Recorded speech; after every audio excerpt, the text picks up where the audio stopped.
Live from the 13 Now Digital News Desk, this is the Friday Night Fever Afterburn, sponsored by Beef O'Brady's. Welcome to the Friday Night Fever Afterburn show. If you're new to this show, well, you'll know that me and Sam, we're just on Friday Night Fever. We were just giving you those highlights, and now we're here to break down those highlights. Everything you saw in our Friday Night Fever show on News 13, watching it on your television, you can come here for our digital show afterwards. So we're going to break down all those Week 6 games, and man, I got to talk about this. Sorry, I'm going to pull up real quick our feed so I can talk to you guys as well. I apologize, I can't get that up right now, so let me just... It was a big night tonight. Lots it of matches. It was. Kind of look and see the scoreboard here. Lots of close matchups, especially that game that I was at tonight over at Holmes County Memorial Field. Hey, game of the week. We did pretty good this week on picking the game of the week. We did a great job of picking that one out. Game of the week, this one was an absolute thriller. Yeah. Went down all the way to the wire, missed extra point in the first quarter, came to be the difference, and Blountstown no longer undefeated. Yeah, and we got to talk about this. Mickey Allen says, it's just one loss, still looks good for postseason. I agree. Blountstown didn't look bad in any way, shape, or form. I mean, they played very tough, but we do have to break down. We have the stats actually right here. I'd love if we could pull up some of those highlights as we talk about this game a little more, but Holmes County looked really, really good tonight. And Sam, you were there, so you can say exactly how good they looked. But man, I'm looking at these stats right now, and I mean, Jake Riley, Kevin Belser, Colby Jones, all these guys looking to be the top of their game tonight in Holmes County. That's exactly right. I'm watching this game, and it was a very slow start. Neither team could really get things going on offense, but then out of nowhere, both teams just light it up.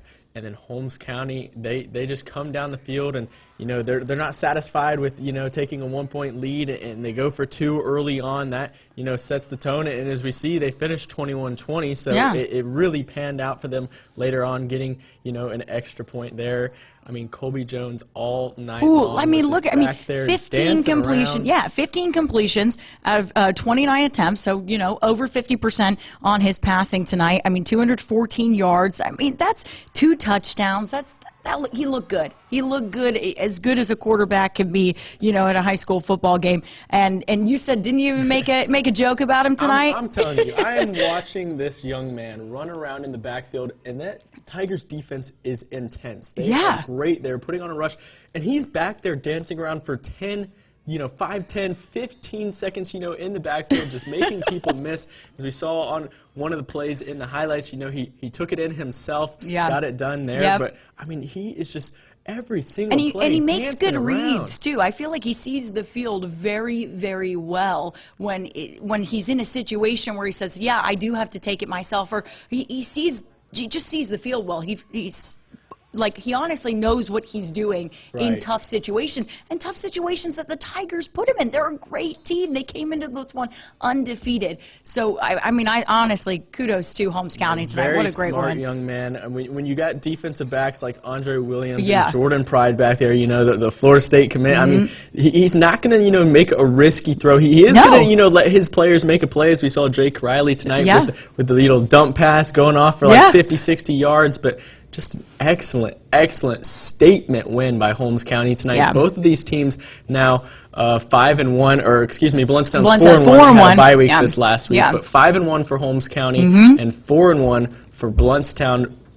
Again, I think both these teams are playoff teams, and this win just an absolute incredible victory for Holmes County. I agree. Honestly, huge win. They even rushed the field after. I saw the students get out and jump on Memorial Field. They rushed the field afterwards. It was homecoming tonight at Memorial Field. Lots of fans. That's probably the busiest I have seen. Yeah, that it was stadium, packed, and it was a great time. Great time there for the field. Awesome. Big win, and Coach Lee, I'm sure he is excited tonight. Coach Lee's not even watching our show. I'm sure he's celebrating tonight. And if you want to see that video of the them rushing the field, Memorial Field. You can see that on my social media at Mims Courtney on Twitter, and I believe it was John Brock. Shout out to him who actually sent that in. So thanks so much, John, for sending that in. I know we have some fans going on. They want to know what is scores. I'm looking. I see, yes, lots of scores. Did Vernon get a win yet? No, Pat, Vernon did not get a win yet. I know we had another Bozeman mom on here who wanted to know how Bozeman did. She missed the game tonight, so.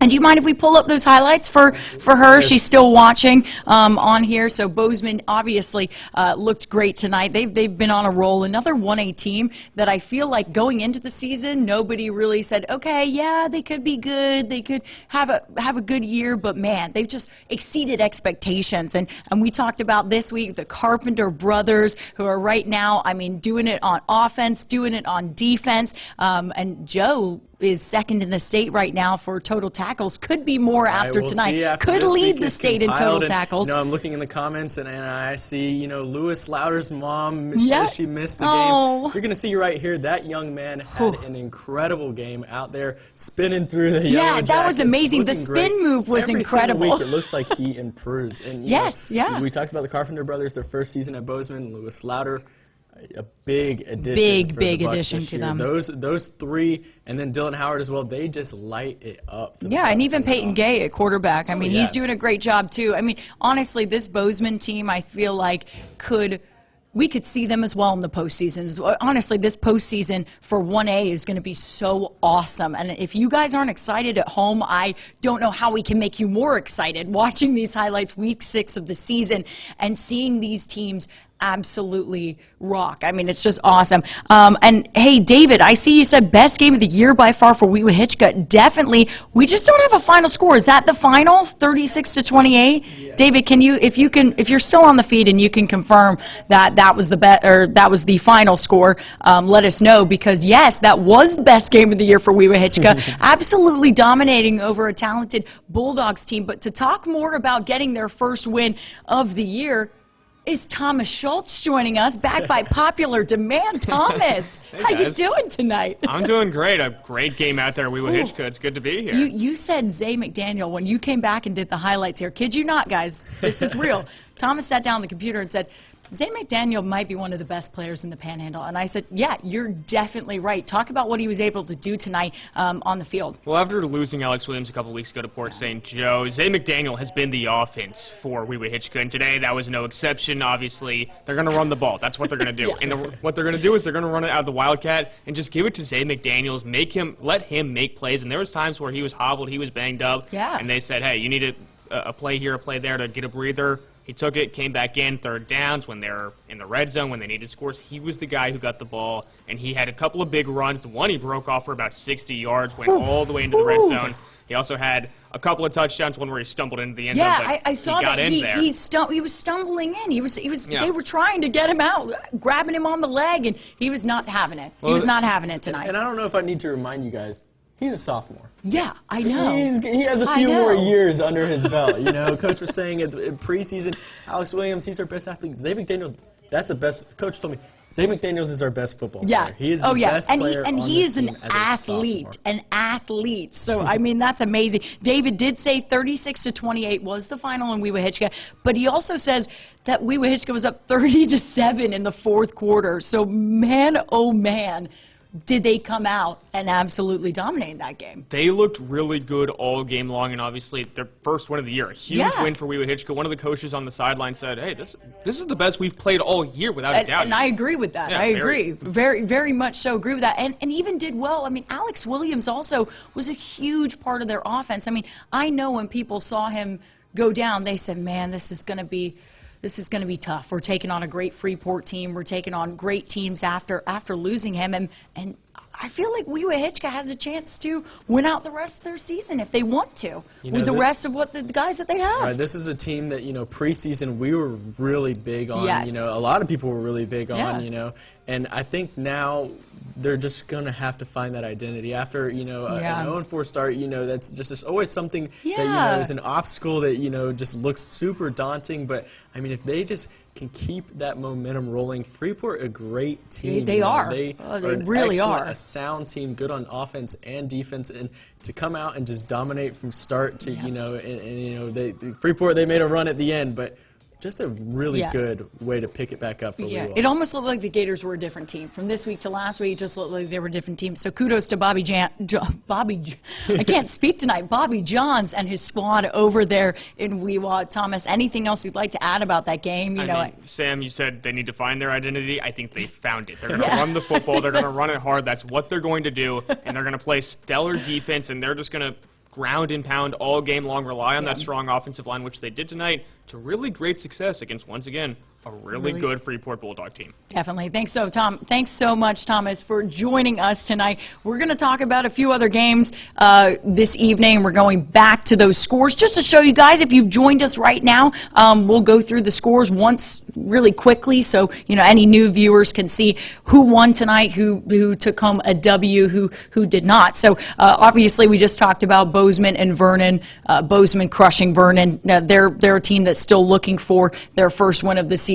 Bozeman 47-6 did not let them have a win tonight. Weewa-Hitchcock, great game over Freeport, 36-28.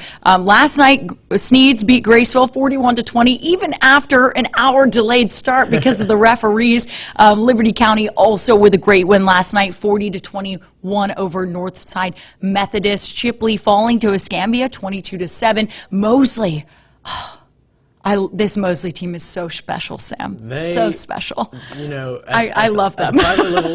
Don't be surprised if they're playing in late November. I think this is a team that could. I'm not going to be surprised at all. Could make a run all the way to state. Yes. I mean, so far, with Choctaw now getting a win, that another statement victory. They've come out and they've dominated. They haven't had a game, within 3-4 touchdowns this season. They haven't let anybody get close to them at all. And I think that is what's so impressive about them, is that they have, we talk about all the guys they have, all the talent they have. But I was seeing tonight through a thread on Twitter that different guys were doing different things. Randy was picking up big tackles and sacks for them. It was, different guys touching the ball. And that is dangerous. When you have that many guys that can do that many things for your team, that's a bad situation for any opponent. Right, and I know it is still early, but Bay County, they have yet to have a team that's really made a deep run in the last few years. But it's still early. It's still early. But that Dolphins team has 6-0 record. So impressive. That 6-0 record looks pretty good right now. So Arnold's still looking for that first win. They fell to Pensacola 35-21 tonight. And I believe we have to talk about my game of the night, Sam, Bay versus North Bay Haven, because I think it was actually at first it didn't seem like it was going to be a tough game because Bay led at the half 20-6 over North Bay Haven. And I got to show this once more time. Oh, man, this referee hit was just, that started off the game. Now, it looks bad. It does look bad, I agree. But he got up. He was great. He told me to tell people that he was Chris Marchand. So he's not Chris Marchand, but he told me to tell people that. So he was okay. He did call the rest of the game. Man, tough. He's tough as the players, tough as nails over there. That's one of the biggest hits we saw all night. That was one of the biggest hits we saw all night, and he was tough as nails. He got back up. He did the rest of the game, so kudos to him. Shout out to him. That was player of the night. Goes to him. We gotta give it to him. We just have fun here on Friday Night Fever. But honestly, going back to this game, it looked like Bay had it in the bag, leading 20-6. That's a good lead going into the half. But North Bay Haven stormed back. They tied it up, sent it to overtime. And did, and Gary just said that ref was Paul Joseph. I will give him a shout out on the show. Paul Joseph used to be a former sports guy here. Gary is right. Yes, he used to be a former sports guy here. So we're giving him a shout out on our after show for sure tonight. But man, North Bay Haven storms back. Looks like a great game. Then it goes into a bit of a shootout, but Bay ends up coming up with the win. And man, I thought that was a great game for both teams because North Bay Haven, I felt going into the locker room, they kind of lost it a bit. They just didn't know, their offense really didn't know what was going on really, and then they clicked right at the end of the half. Right before the end of the half, they started clicking, okay, here's what we need to do. And, obviously it's a little bit late when you're down 22-6, but honestly, it was a great game for both teams there over there at Tommy Oliver Stadium tonight, and man, overtime thriller. Yeah, overtime thriller. I want to stay, and we get asked all the time, why can't you stay till the end of the games? And we wish we could stay till the end of the games, because that's when all the great stuff happens. But honestly, we obviously can't. We have to put together our show and all those things, all those highlights for you. We have to be. Yes, Gary, you're completely right. North Bay Haven has nothing to be ashamed of that performance. They played great, and I know it was a loss for them, but man, they battled till the very end, and that there's something to be said for that. Let's go into those other scores tonight. Obviously, we talked about the 1-point win over Blountstown, huge for Holmes County. Rutherford and Walton. Walton was up 14-0 at the half, and that actually ended up being the final score. So I've got to give a shout out to the Rams defense as well for not letting them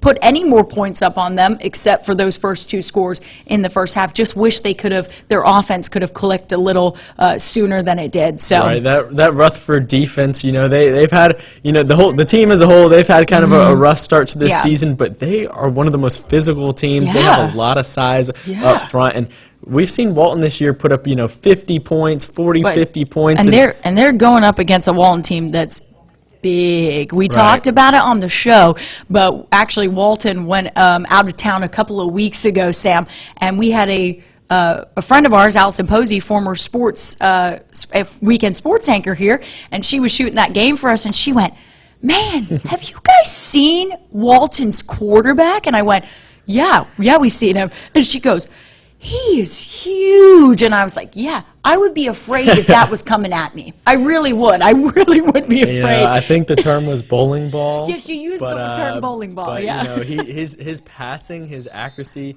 and he just, as you'll see in just a couple seconds in the highlights, I mean, he just puts those balls right on the money. He is an excellent passer back there. He can throw the deep ball. He can find the shortcuts. And Walton, they've just had themselves a nice little start to the season. And again, Rutherford is not a slouch, because they are very tough. They are athletic, and to pick up this 14-0 win is another quality win for the Braves tonight. Oh, definitely. I definitely think so too, Sam. I think that is a great win for the Braves tonight. And then I'm looking. Sorry, I think I missed a game. Oh yeah, and South Walton and Mariana, also a tough game there because Mariana led at the half, and we got the score update. We said, well, South Walton 35-28, and why I thought this game was so going to be an interesting matchup, and why I almost made it game of the week is because South Walton has such a high-powered offense with Kemper Hodges, Cade Roberts,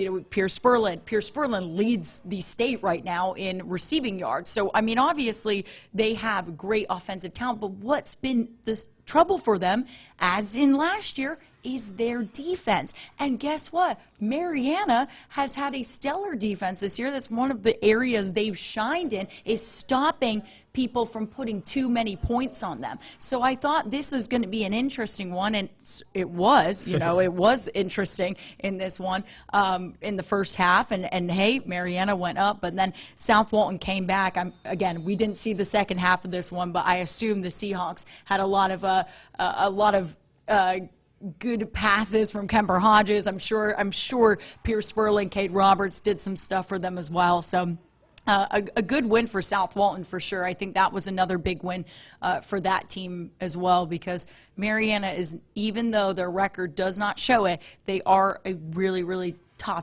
really good team in the area this year. I completely agree with you, and that's a game that we kind of took a while to get to it, but I mean that was one of the better matches of the night. And, South Walton, they just find ways to win that offense. The senior-led offense. You said Cade, you got Kemper, you got Pierce. They are so electric and they're so fun to watch. And they're so good together. They have that chemistry. You can see it when you watch them play. They all have that chemistry, and I think that's just from hanging out all the time. Kemper and Pierce, they're on the basketball team as well. I mean, these are guys that are hanging out all day long and bonding together and gelling together, and you're seeing that by the wins they're getting. Right, and you mentioned, Pierce with, leading the state in receiving yards coming into this game. He had 11 touchdowns coming into this game, and, Coach, he was saying, in the offseason, he was saying, we hope that teams double team him. We hope that they triple team him.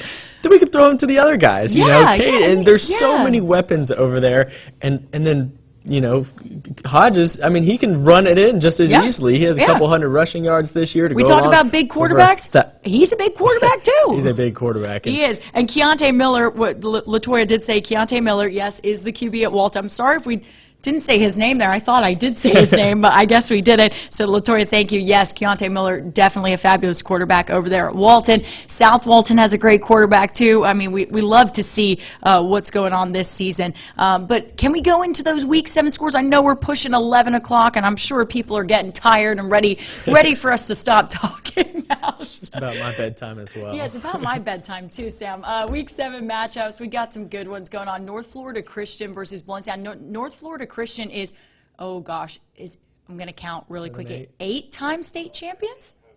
8 or 9? I'm trying to think. I'm pretty sure it's 8, but a very, very good team. So Blountstown's going to have a fun time with them.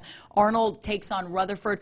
Honestly, I'm excited to see this one because Arnold's still looking for their first win, and I think they're going to be really hungry for a win against this Rutherford squad. So I don't know. Rutherford might have to amp it up and practice this week because I think Arnold's going to be, they're going to come out and really try and punch them in the mouth for this one. As far as Bay County teams lineup, we saw, the match between Bay and North Bay Haven tonight. I could see something similar happening with that game. Both teams, very physical. Arnold, again, like you said, looking for that first victory, but I think that's going to be a really good Bay County matchup. Yeah, I think so too. I think that one's definitely one to watch. Bay takes on Mariana. Again, I want to see how this Bay squad does with the Bulldogs. I really would like to see that game. I think Mariana could show out and show up for this one. Walton takes on Bozeman, also going to be a good one. Braves going in for a 1A battle with one of the top 1A teams in the area. So I think that'll be interesting, right? That'll be a good one. Bozeman, I think, their schedule, if it kind of lines up right, I think this is the test. This is the test for Bozeman to see, are you really, going to be that push for the playoffs? If they can win this game, I could see them winning out. Me too. Me too. And that would be, to see Bozeman going in with a momentum game like that. But, like we just saw, Walton, they are going to be very, very tough. The Braves looking great tonight, so I think that could be an we'll have to go. We'll have to go stop by the Braves this week. We'll have to go stop by the Braves and check in with them and see how they're feeling after this good win this week. Franklin County takes on Cottondale. Freeport takes on North Bay Haven. Graceville is at St. John Paul II, and I'm going to say this wrong. Petula. Charter Academy. Yes, that's correct. Takes on Sneeds.